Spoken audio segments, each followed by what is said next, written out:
Chief, you said the weapons were acquired legally. Do we know when Yes. and where they were acquired? I can tell you they were purchased recently.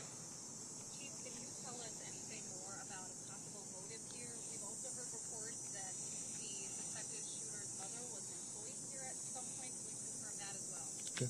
So the question was on a possible motive and a relationship to the church or to the school. I have no information to share on a motive other than saying again that there was some sort of manifesto that was timed to come out on YouTube. It's been taken down and our investigators are going through that to try and develop a motive from that. Additionally, there are these 3 search warrants happening in residential locations, and we may very well, find more information or writings that could give some sense to that, but we don't have that now.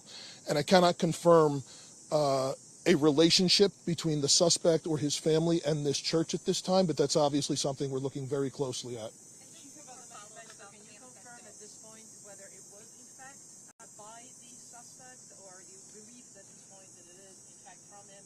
And second question, What was by the suspect? I'm sorry. manifesto that you've been Okay. talking about. Yep. So the question was about the manifesto. We do believe it was by the suspect, yes. And we understand that we've seen some documents about a name change that somebody with the same name as the suspect has filed for a few years ago. Yep. Do you believe this to be the same person, that Robin Westman was in fact born with a different name at this point? And can you speak a little bit more about the identity? Yep. So the question was about the suspect, and he had a name change at some point in the past. I cannot confirm that other than confirming the identity, the name that I gave you, the age. That is the suspect. That's the person that we believe has caused this. Chief, you mentioned these videos posted on YouTube, seemingly scheduled to be posted right after the shooting. Is there anything that the suspect posted days prior, months prior, that could shed any light on your mindset? Yep. So the question was, we mentioned that the YouTube videos were scheduled to be posted. Is there anything else in social media that may shed some light into this? We do not have information on that at this time that I'm able to share. However, our investigators and our law enforcement partners are definitely looking at that. About how many children and parishioners were in the church when this happened? So the question was how many children and parishioners were in the church when this happened. This was towards the beginning of Mass, so some of the children were already filed into the church and were seated. Others were coming in. I've heard estimates, but we will release a more definitive number. Chief, Minneapolis police officers have had a tough couple of days. I know we're talking about the children Yep. in this incident, but there were several shootings yesterday. Yep. How is the resource thing going for you? Are you getting help from other places? Yep. So Sue's question was resources for Minneapolis police due to the other challenges we've had the last 24 hours. Obviously, this has been the most difficult. The dozens of officers that responded to this scene, many of them are deeply traumatized by what they saw, as are obviously all of the children, all of the staff members, Father Dennis, everyone who was at Mass this morning.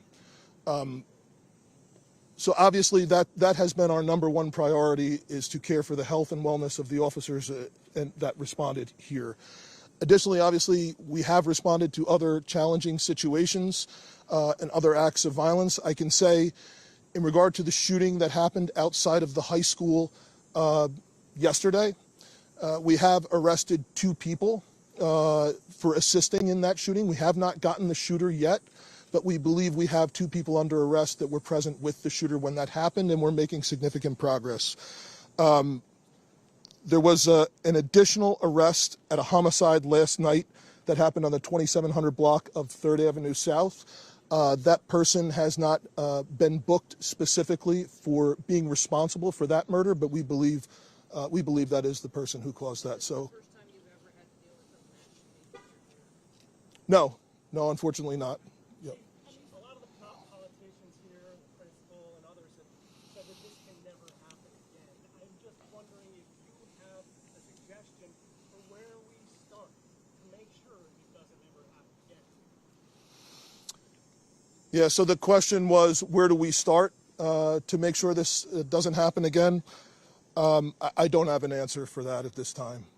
Chief, we understand from the federals that there is an idea that this might be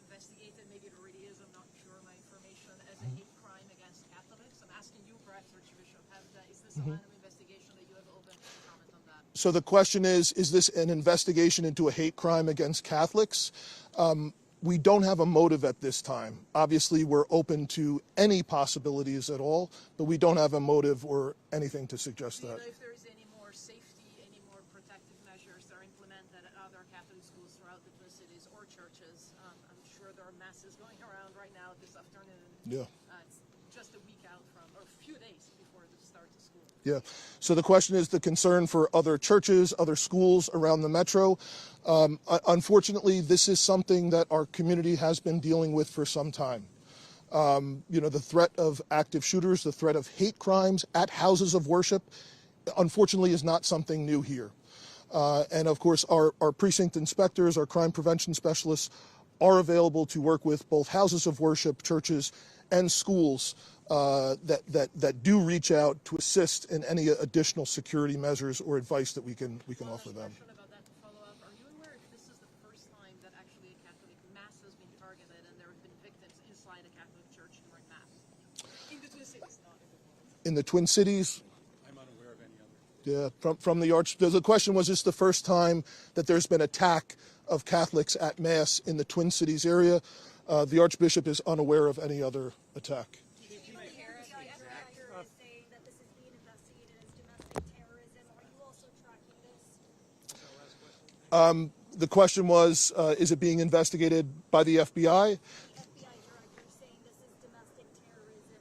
Is that what you're tracking? Well, the FBI is here with us and has been a part of this entire investigation, as well as the ATF, other law enforcement. It's being led right now by the Minneapolis Police Department, and we are looking at, obviously, any possibilities from wherever the evidence will lead us from what we recover. Absolutely. Thank you all again so much for your time today, for your support. Thank you. Yes, I think there's probably two names you would like spelling for. It's Principal Matt DeBoer, D-E-M-A-T-T-D-E-B-O-E-R.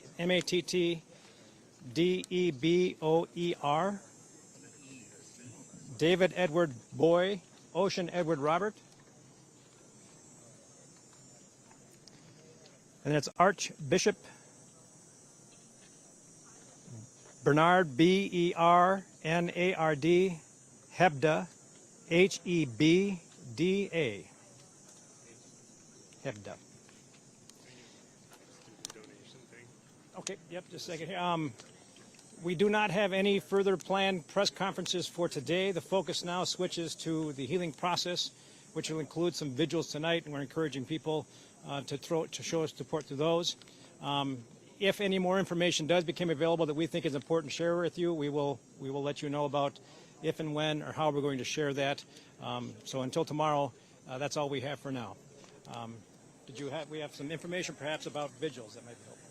Yeah, I just actually wanted to reiterate messages that are helpful for members of the public that want to support. Donating money is the best way for members of the community to support the victims of the Annunciation Church shooting. In coordination with the City of Minneapolis, the Minneapolis Foundation has established a text to donate line. To donate, the public can text ACF1, that's A as in apple, C as in cat, F as in fox, numeral 1, to 41444. That's ACF1 to 41444.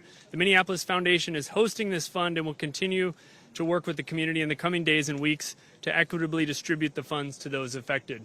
Thanks for the help in getting that information out to the public that wants to assist.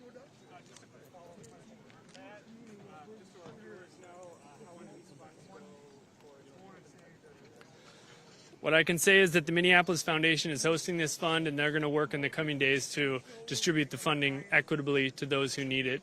I don't have any more information on me at this point, but happy to follow up with you. I didn't miss the beginning. What's the... Oh, the text line is ACF1 to text ACF1 to 41444. To offer donations to help the families? Exactly. Okay. Yep. All right, good. Thank you. Thanks, Susan. Hey, Reed.